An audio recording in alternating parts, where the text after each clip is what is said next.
Joshua chapter 6, the conquest of Jericho. Now Jericho was strongly fortified because of the Israelites, no one leaving or entering. The Lord said to Joshua, "Look, I have handed Jericho, its king, and its fighting men over to you. March around the city with all the men of war, circling the city one time. Do this for 6 days. Have 7 priests carry 7 rams' horn trumpets in front of the ark.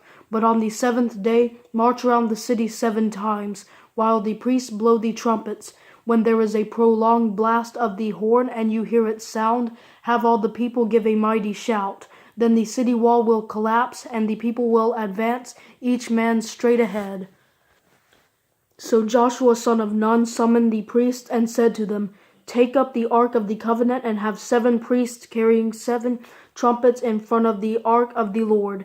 He said to the people, "Move forward, march around the city, and have the armed troops go ahead of the ark of the Lord." After Joshua had spoken to the people, 7 priests carrying 7 trumpets before the Lord moved forward and blew the trumpets. The ark of the Lord's covenant followed them.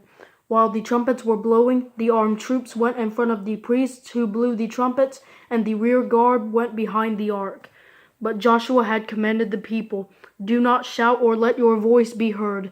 Do not let one word come out of your mouth until the time I say shout. Then you are to shout."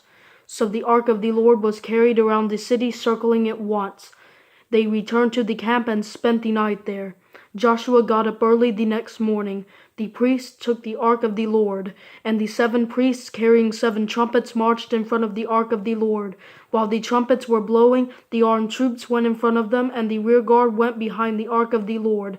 On the 2nd day, they marched around the city once and returned to the camp. They did this for 6 days. Early on the 7th day, they started at dawn and marched around the city 7 times in the same way. That was the only day they marched around the city 7 times.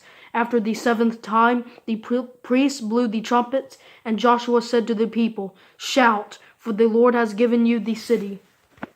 But the city and everything in it are set apart to the Lord for destruction. Only Rahab the prostitute and everyone with her in the house will live, because she hid the men we sent. But keep yourselves from the things set apart, or you will be set apart for destruction.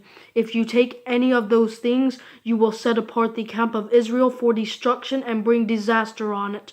For all the silver and gold and the articles of bronze and iron are dedicated to the Lord and must go into the Lord's treasury."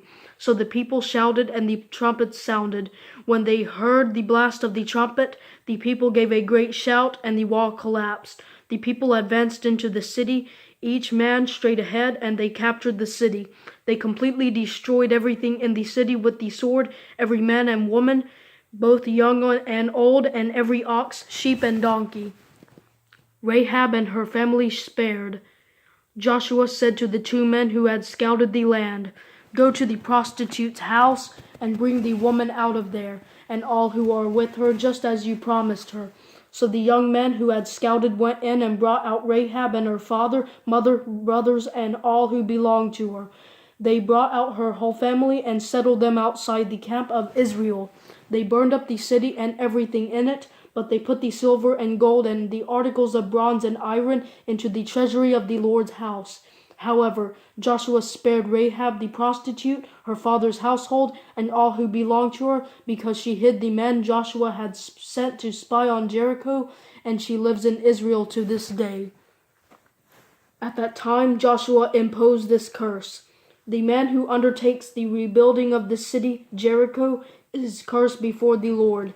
He will lay its foundation at the cost of his firstborn. He will set up its gates at the cost of his youngest." And the Lord was with Joshua, and his fame spread throughout the land.